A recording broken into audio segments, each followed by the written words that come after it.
Queridos amigos y amigas, qué bien estar de nuevo juntos. Sean todos muy bienvenidos a una nueva transmisión de Secretos de la Biblia, a un nuevo recorrido a través de las páginas sagradas que nos ayudará a conocer la revelación que necesitamos para hoy.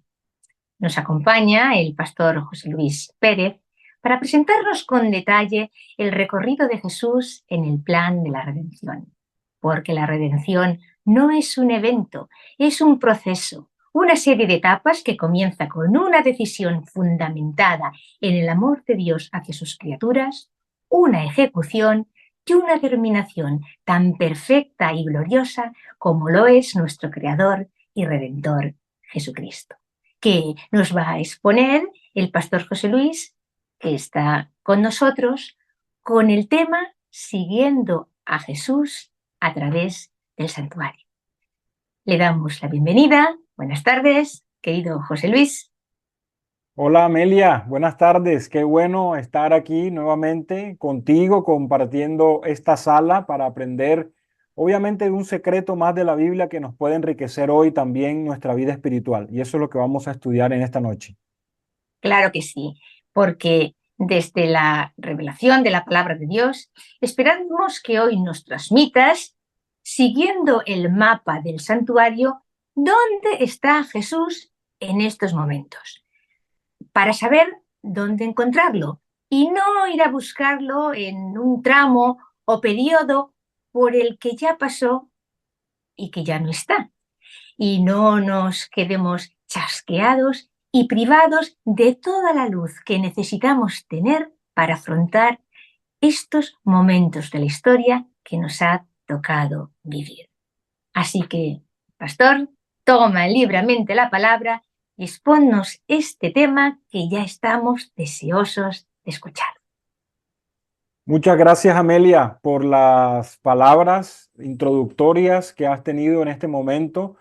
Y sí, eso es lo que vamos a hacer a continuación nosotros. Vamos a estudiar acerca de cómo Jesús ha ido paso a paso delante de nosotros para que nosotros hoy podamos tener la salvación. Jesús ya caminó el sendero. Jesús ya caminó una vía por la cual nosotros tenemos que caminar también sí o sí para nosotros poder hallar la salvación. Y si vamos detrás de Él, caminando hacia donde Él está, seguramente vamos a encontrarnos con muchas cosas buenas, pero lo principal, la vida eterna, la salvación eterna, el dejar atrás todo este mundo de dolor, de imperfección, de muerte, de todas estas cosas que nos ayudan hoy para sentirnos preocupados, estresados, con depresión, con estrés y con este tipo de cosas. Pero hoy vamos a aprender cómo nosotros podemos caminar ahí detrás de la sombra de Jesús.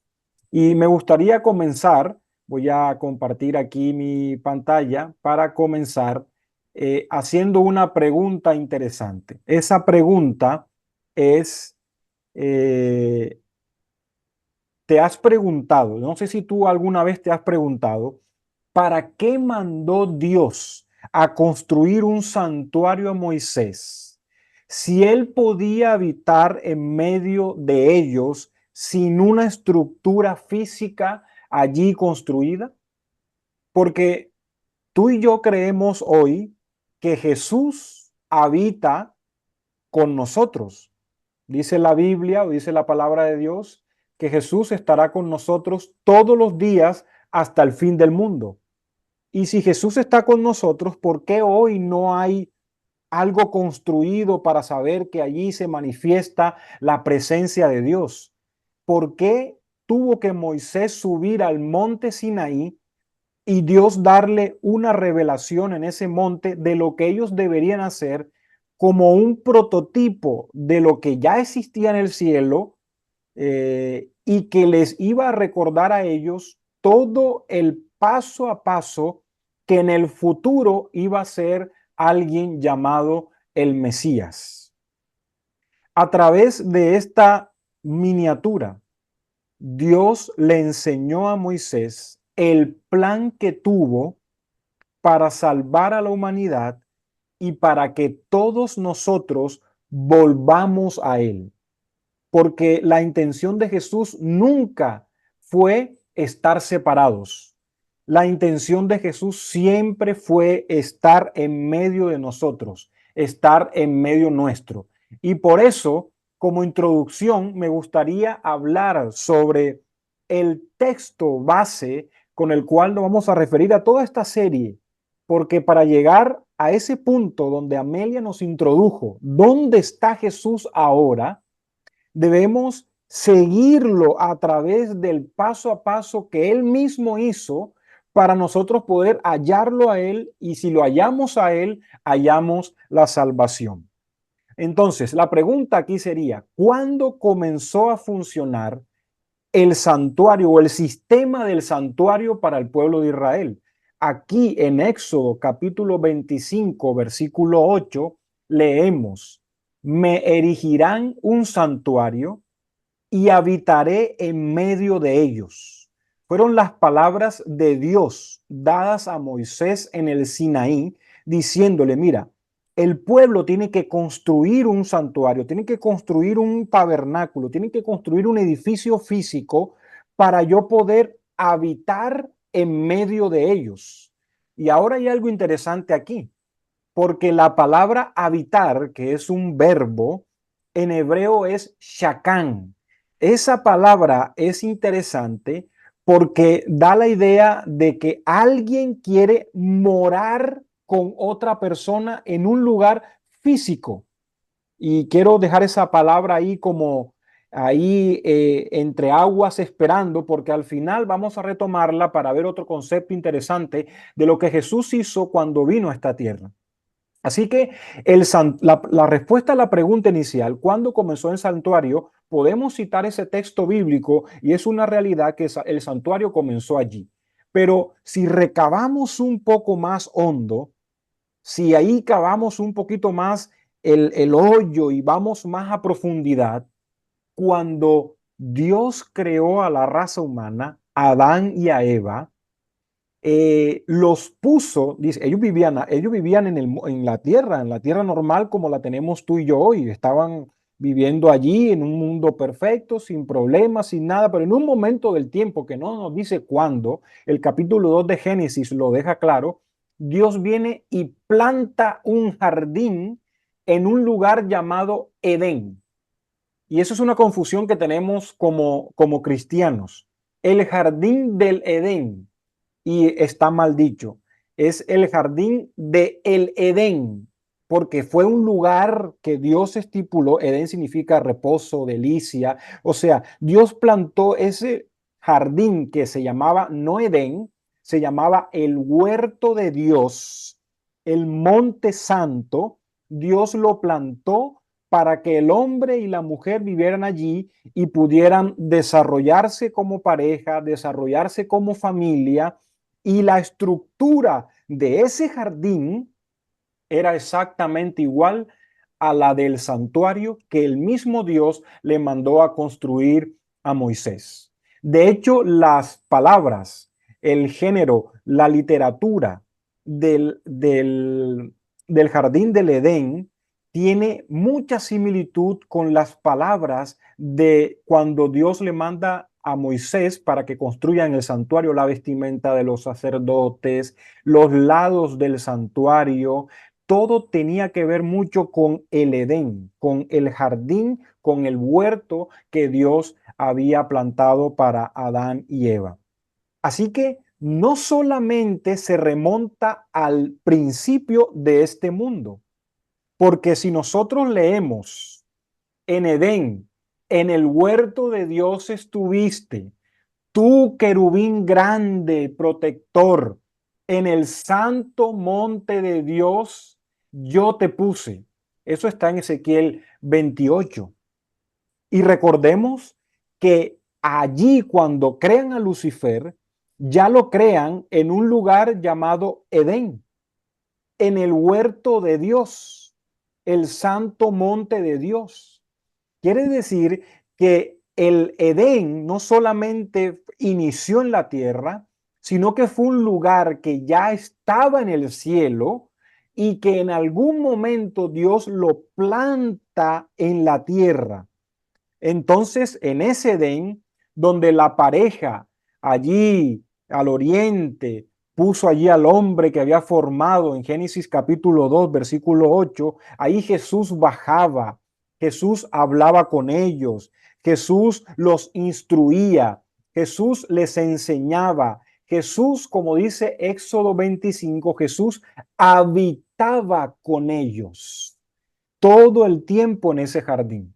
Ya sabemos que existía el pecado porque había en el cielo pecado un ser perfecto llamado Lucifer, se halló en su corazón el ego, generó egoísmo, generó el yo, generó muchas cosas que lo llevaron a pecar, introdujo el pecado en el mundo, el hombre pecó y lo bueno de todo el relato en Génesis es que cuando el hombre peca, dice que es expulsado, pero ponen al oriente, noten, al oriente ponen un ángel con unas espadas guardando la entrada del jardín.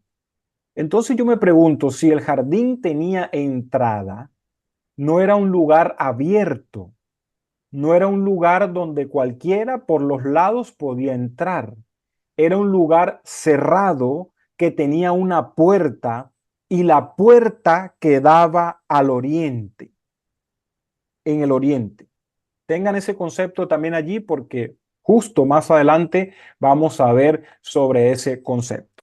Y bien, el santuario que Dios le mandó a construir a Moisés se divide en tres partes fundamentales, pero yo he incluido, siempre me gusta incluir una más, y esa es la que vamos a hablar hoy. Y no es una parte física que compone el santuario, pero sí es un lugar muy importante porque yo lo he dividido en cuatro, donde la primera es el patio, donde las tribus vivían alrededor del santuario. Luego está el atrio. Luego tenemos el lugar santo, que ya es el tabernáculo propio. Y luego está el lugar santísimo.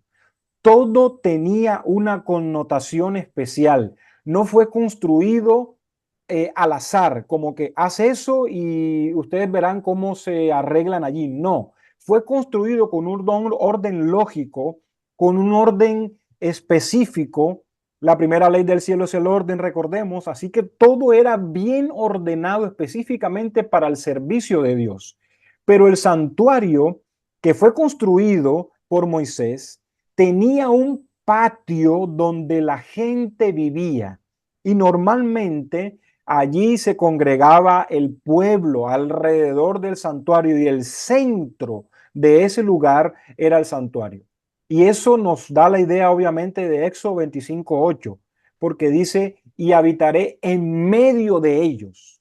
Cuando Dios dice que habitaré en medio de ellos, era eso. Él es el centro de todo. Y alrededor del centro que es Dios, vienen todas las cosas, vienen nosotros, viene ya la vida humana, viene ya las cosas cotidianas, pero el centro de todo para el ser humano siempre tiene que ser Dios, siempre tiene que ser Dios. Así que ese patio es muy importante y estaba organizado de la siguiente manera. Estaba organizado bueno, la entrada quedaba en el oriente, o sea, en el este, muy parecido al jardín que fue plantado por Dios en Edén, que la puerta que daba al oriente eh, donde salía, donde salió Adán y Eva para nunca más entrar, porque murieron y nunca más pudieron entrar.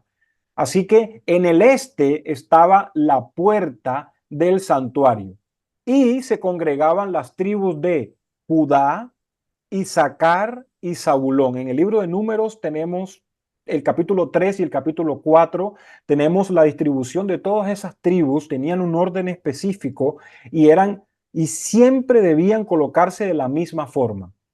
Luego al norte tenemos las tribus de Dan, las de Aser y Neftalí.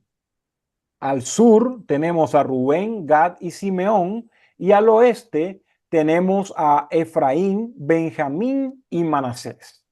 Pero la tribu de Leví, que fue escogida por Dios para poder servir en el tabernáculo, era una tribu muy especial porque esa tribu se encargaba de todo lo que tenía que ver con el santuario y su andamiaje, sus utensilios, el transporte de ese gran edificio que tenían ellos ahí en el centro cuando se movían de un lugar a otro. Entonces, la tribu de Leví tenían familias, los gersonitas, los de Merarí, los coatitas y obviamente la familia de Moisés y la familia de Aarón. Esos estaban distribuidos de la siguiente manera. Al norte quedaban los de Merarí, al oeste los de Gerson, al sur los coatitas y en todo el oriente, en todo el este quedaba la tribu la tribu de Leví, pero la familia de Moisés y de Aarón custodiando para que nadie ingresara, para que nadie se la diera de listo y estar mirando adentro del santuario, porque recordemos, era un lugar santo. Cuando Moisés se encontró con Dios en el Sinaí, Dios le dijo: Moisés, mira, quítate las sandalias porque el lugar que pisas es santo. Así que era muy interesante ese concepto porque se va a repetir mucho en el santuario. Cuidaban de que ese lugar fuera santo, no fuera profanado por nadie. De hecho, el sacerdote, lo veremos más adelante, entraba al tabernáculo sin sandalias, con los pies descalzos, porque ese lugar era un lugar santo. Y llegamos al Nuevo Testamento. Y dice Juan capítulo 1, versículo 14. Y el Verbo se hizo carne, habitó entre nosotros, lleno de gracia y de verdad. Y vimos su gloria, gloria como del unigénito del Padre. Y ahora miran aquí las cosas que tenemos para poder echar mano y poder construir una idea, en este caso una teología, que es la que va a circundar toda la Biblia hasta el final. Y el Verbo se hizo carne, quiere decir que Jesús, que habitaba en el cielo, que estaba ya junto con el Padre, que era el ser que habitó desde la eternidad y por la eternidad, dice que tomó forma humana.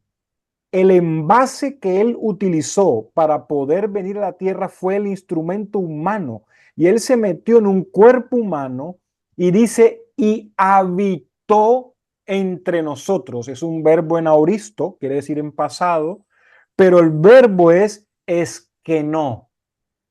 Y ese verbo es muy importante porque lo hablamos al principio. La Biblia está escrita en dos idiomas, bueno, en tres idiomas base, que es el hebreo, el arameo y el griego, ¿vale? Así que en griego, esta palabra es que no tiene nada que ver con hebreo porque la palabra es shakán, ya lo vimos al principio. Pero hay una cosa que se llama intertextualidad. ¿Y qué significa eso? Que cogemos la raíz. Hay una raíz de las palabras que se parecen. De hecho, en todos los idiomas que tenemos hoy en el mundo tenemos una raíz que se parecen mucho las palabras unas con otras. Y por lo menos en estas dos palabras, que es dos idiomas diferentes, tenemos unas tres letras importantes, que es la Shin, la Kof y la Nun, que son tres letras del alfabeto hebreo. Una S, una C de casa o una K y una N. Es que no tienen esas tres letras. Y Shacán tiene esas tres letras. Quiere decir que ese habitó entre nosotros. Juan lo escribe como haciendo un llamado al principio, a Éxodo. Y no solamente a Éxodo, sino al Génesis, cuando Jesús bajaba todos los días para habitar, para compartir su día a día con Adán y Eva, donde les enseñaba, donde hablaba con ellos, donde compartía los alimentos, donde los prevenía de que había un maligno allí dispuesto a darlo todo para que ellos no triunfaran y no fueran seres perfectos, sino que cayeran. Ellos estaban avisados de todo. Así que eso es muy importante. que Jesús siempre quiere habitar con nosotros. Y por eso fue lo que Él vino. ¿Y vino a dónde? ¿A dónde vino Jesús? Porque el verbo se hizo carne y habitó, que es un verbo en aoristo, es un verbo en pasado. ¿A dónde habitó? Habitó en el patio, allí donde estaban las tribus. Vino al pueblo de Israel, nació allí de una mujer virgen llamada María, con su esposo José, que ya estaban comprometidos en casamiento. Nació, creció, se desarrolló en el pueblo, se desarrolló en el patio, creció, sanó sus dolencias, sanó todas sus preocupaciones, sus enfermedades, les alimentó, estuvo en el pueblo. Por eso para mí siempre el patio va a ser una herramienta importante para comprender la obra de Jesús en el santuario. Porque sin el patio quiere decir como si Él nunca hubiera venido a la tierra. Él vino aquí, estuvo con nosotros. Dice que el verbo se hizo carne y habitó entre nosotros. No, no es un habitar como que, bueno, yo estoy en el cielo, ustedes están allá, yo habito en su mente, en su corazón. No, vino aquí a la tierra, se hizo carne como tú y como yo. Y dice, y vimos su gloria, cosa que también se manifestaba ¿dónde? En el santuario de Moisés se manifestaba la gloria de Dios, sobre todo en el lugar santísimo. Y dice Juan 1:14, y vimos su gloria. ¿Cómo es posible que los sacerdotes no podían entrar en el tabernáculo porque la gloria de Dios se estaba manifestando allí? Y encontramos en Juan ahora que Juan dice, yo vi la gloria del unigénito del Padre. Claro, porque Él vino a la tierra y se mezcló entre nosotros. Se hizo uno como nosotros solamente para que pudiéramos ver que Él se puede rebajar hasta lo sumo, servir hasta lo sumo para darnos ejemplo de lo que nosotros debemos hacer día a día. Es que cuando una persona sirve, cuando una persona ayuda a otro, el más beneficiado no es la persona que se ha ayudado. El más beneficiado es la persona que está haciendo la obra de servicio para el otro. Aunque no se crea, cuando uno hace una obra de servicio, el alma del que está sirviendo se satisface mucho más. Y por eso Jesús viene a la tierra a servir, porque en su corazón Él siempre anhela dar su vida por los demás y sobre todo por ti, que estás allí escuchando en esta noche. Sobre todo por ti que vas a ver este vídeo, no sé en qué momento, no sé en qué lugar, no sé de qué región nos estarás viendo, pero sobre todo por ti. Vino sobre todo por ti. Y te digo algo más. Si él tuviera nuevamente que venir al patio y pasar todo el proceso que pasó solo por ti, estoy seguro que no se lo pensaría dos veces y vendría nuevamente a buscarte, a salvarte, a entregar su vida por ti y por mí.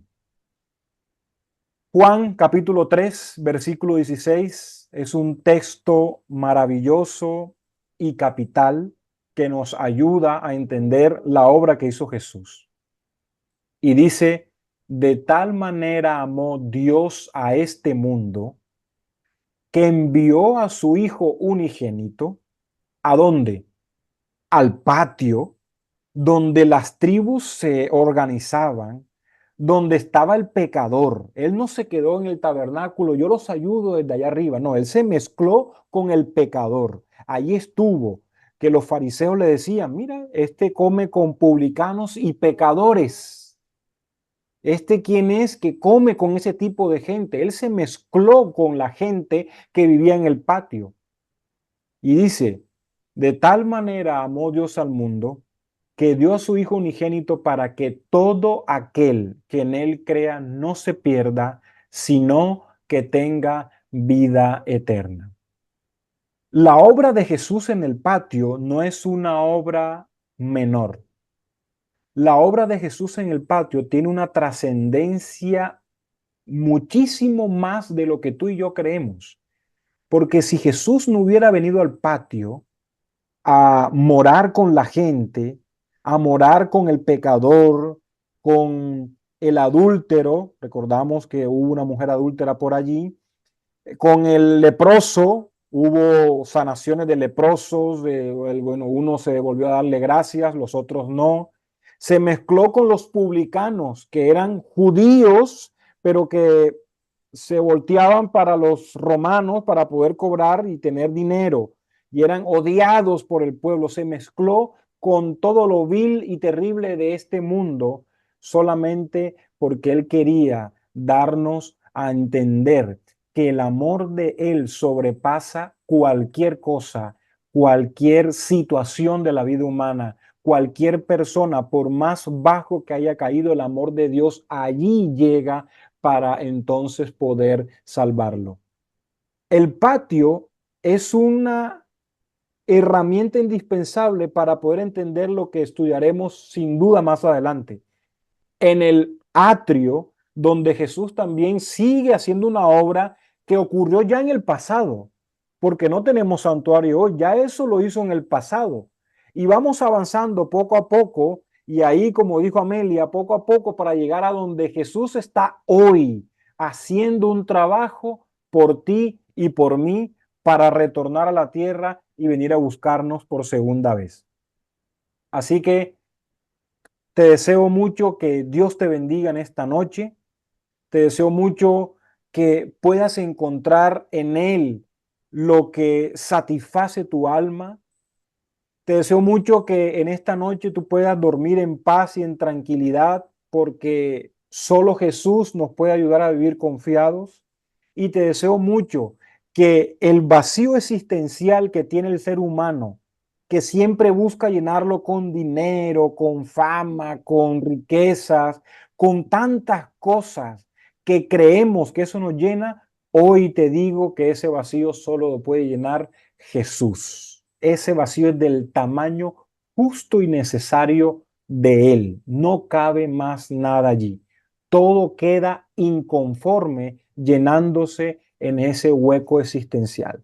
Llena tu vida de Jesús, ama a Jesús porque Él ya te amó primero y ha entregado su vida por ti. Que Dios te bendiga en esta noche.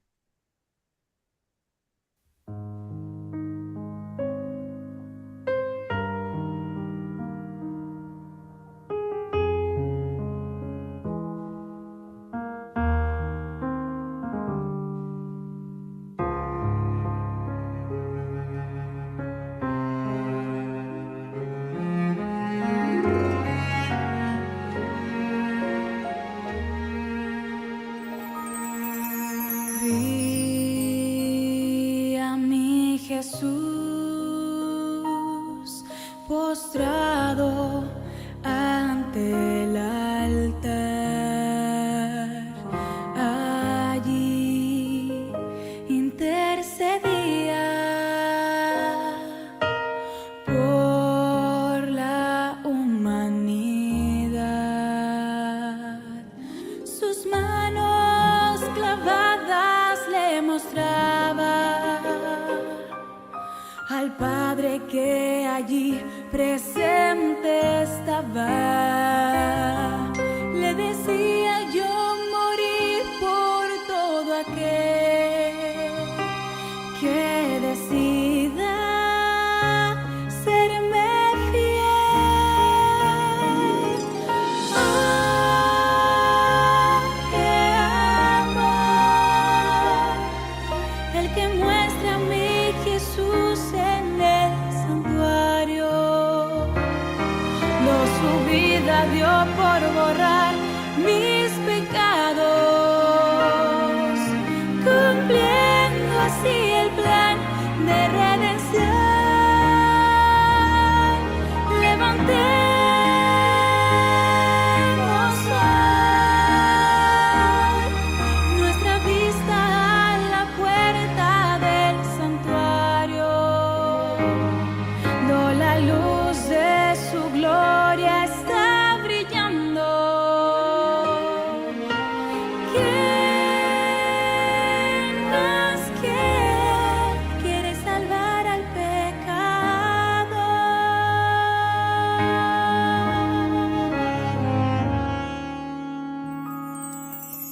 Vi a mi Jesús vestido de sacerdote real. Ángeles le servían y el Espíritu eterno se movía en aquel lugar. De pronto sus ojos me miraron y palabras salieron de sus labios. Me dijo, ya estoy acabando y pronto te iré a buscar. Oh, qué amor, el que muestra a mi Jesús en el santuario. Su vida dio por borrar mis pecados, cumpliendo así el plan de redención. Levantemos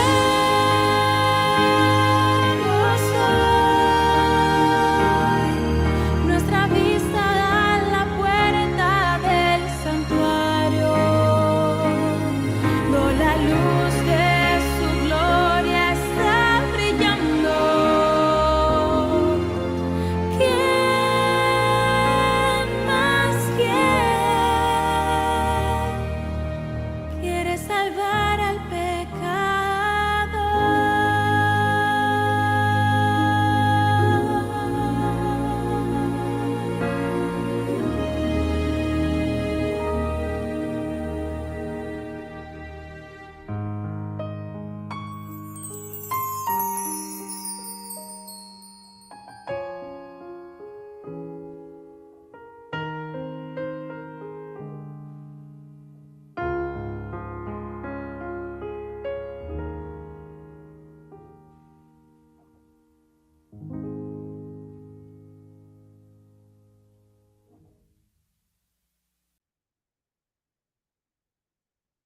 Damos gracias a Dios por su revelación y te agradecemos, José Luis, por esta transmisión tan relevante y necesaria.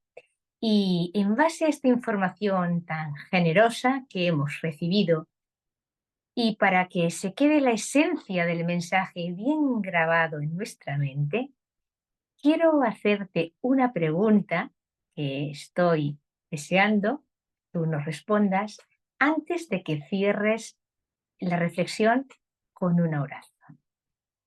José Luis, ¿cuál es el llamado para nosotros hoy, después de esta información, de este mensaje que acabamos de recibir?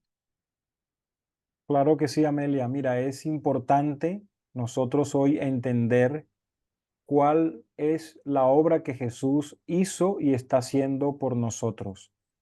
Si entendemos cuál es esa obra, podemos nosotros ahora seguir sus pasos y poder encontrarnos con Él por la eternidad.